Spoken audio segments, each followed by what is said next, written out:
রাজ্যের মাননীয় মুখ্যমন্ত্রী মমতা বন্দ্যোপাধ্যায় ও সাংসদ অভিষেক বন্দ্যোপাধ্যায়ের অনুপ্রেরণায় প্রদেশ আতশবাজি ব্যবসায়ী সমিতির ব্যবস্থাপনায় এবং গঙ্গা মিশনের সহযোগিতায় মহেশতলা পৌরসভার ৩০ নম্বর ওয়ার্ডের পুটোখালী বড়খনতলাতে ১৬ জুন বৃক্ষরোপণ কর্মসূচি অনুষ্ঠিত হয়ে গেল। এই কর্মসূচিকে কেন্দ্র করে স্কুল ছাত্রছাত্রী সহ সাধারণ মানুষের হাতে চারা গাছ উপহার হিসেবে তুলে দেওয়া হয়। প্রায় ৩,০০০ গাছ বিতরণ করা হয় এদিন। সবুজের রক্ষার্থে ও প্রাকৃতিক ভারসাম্য বজায় রাখতে এই কর্মসূচি বলে জানালেন স্থানীয় পৌরমাতা রেখা নস্কর। এদিনের অনুষ্ঠানে উপস্থিত ছিলেন বজবজ ১ নম্বর পঞ্চায়েত সমিতির সভাপতি কানাইলাল দাস, মহেশতলা ৩৪ নম্বর ওয়ার্ডের পৌরপিতা গোপাল সাহা, মহেশতলা থানার আইসি তাপসবাবু, প্রাক্তন ডিএসপি সুভাষিস চৌধুরী সহ ওয়ার্ড কমিটির সদস্যরা এবং প্রদেশ আতশবাজি ব্যবসায়ী সমিতির সাধারণ সম্পাদক সুখদেব নস্কর সহ অন্যান্য বিশিষ্টজনেরা। বিশ্ব উষ্ণায়নের ফলে সবুজকে বাঁচানোর যে প্রয়াস গ্রহণ করা হয়েছে তা সত্যি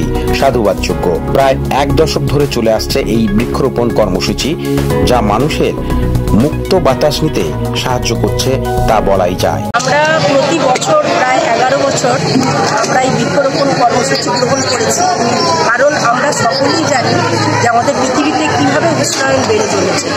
তো আগামী প্রজন্মকে যদি আমরা রক্ষা করতে পারি এবং এই বৃক্ষরোপণ করে আমরা যেভাবে আমাদের আগামী প্রজন্ম, আমাদের সন্তান সন্ততি তাদের কথা ভাবনা চিন্তা করে মাথায় রেখেই আমরা এই কর্মসূচি প্রতি বছর গ্রহণ করি। কত হাজার আজকে গাছ দিলেন এখানে? গাছ প্রায় ২-৩ হাজার স্কুল পড়ুয়া ছাড়া বাকি লোকেদেরও কি গাছ দেওয়া হবে? হ্যাঁ, আশেপাশে যারা আসেন অনুষ্ঠানে, এছাড়াও পরে যারা আসেন তারা প্রত্যেকেই গাছ রোপণ করেন। কারা কারা অতিথি ছিল আজকে? আজকের আমরা আমাদের মধ্যে পেয়েছিলাম বজবজ ১ নম্বর পঞ্চায়েত সমিতির সভাপতি কানাইলাল দাস মহাশয়কে, এছাড়া পেয়েছিলাম ৩৪ নম্বর ওয়ার্ডের পৌরপিতা গোপাল সাহা মহাশয়কে, এছাড়া পেয়েছিলাম আমাদের প্রাক্তন ডিএসপি সাহেব সুভাষিস চৌধুরী মহাশয়কে, পেয়েছিলাম কমলেশ সিং মহাশয়কে, এছাড়া আমাদের ওয়ার্ড কমিটির সদস্যরা ছিলেন এবং আমাদের আতশবাজি ব্যবসায়ী সমিতির সম্পাদক এবং আতশবাজি ব্যবসায়ী সমিতির যত সদস্য প্রত্যেকেই আমরা পেয়েছি। আপনার নাম ডেজিগনেশন? আমি মহেশতলা ৩০ নম্বর ওয়ার্ডের পৌরমাতা রেখা নস্কর।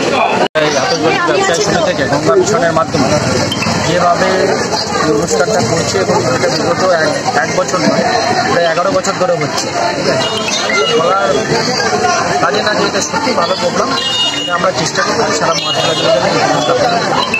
আর এই যে এত সুন্দর বৃক্ষরোপণ কর্মসূচি, কত হাজার বৃক্ষ লাগানোর পরিকল্পনা রয়েছে কোনো মহেশতলা? আমি শুনেছি ৫,০০০, তো এটা আমি একটা বলতে পারবো। ঘটা করে তো অনুষ্ঠান হয়, কিন্তু সেই বৃক্ষগুলো কি আদতে সুরক্ষিত থাকে? যাদেরকে দেওয়া হচ্ছে তাদেরও কর্তব্য গাছটাকে সত্যি বাঁচিয়ে রাখবে। গাছ আমাদের দরকার প্রয়োজন।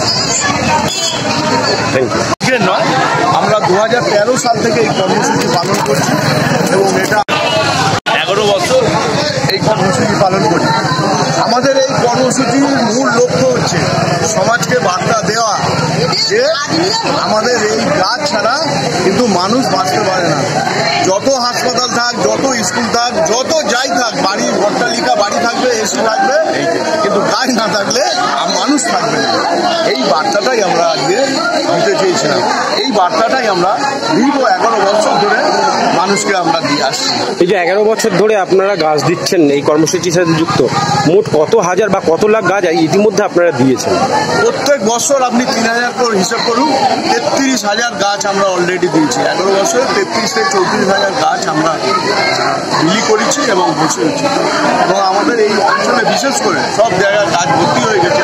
দেখুন, সব জায়গায় সবুজ হয়ে গেছে এই গাছ, এই বৃক্ষরোপণ। এবং আমরা দূর দূর অঞ্চলেও এই গাছ আমরা পৌঁছে দিচ্ছি, যারা তাদের নিজেদের এলাকায় গিয়ে গাছগুলো যত্ন করে বসে গাছগুলি তারা পরিপালনটা ঠিকভাবে করতে পারে। আজকে কতজনকে দেওয়া হলো গাছ? আজকে শুরু হয়েছে ৩,০০০ লোককে গাছ দেওয়া হবে। আপনার নাম ডেজিগনেশন? আমার নাম সুখদেব নস্কর, প্রদেশ আতশবাজি ব্যবসায়ী সমিতির সাধারণ সম্পাদক। ব্যুরো রিপোর্ট, প্রিয় চিত্র সাথী নিউজ, মহেশতলা, দক্ষিণ ২৪ পরগনা।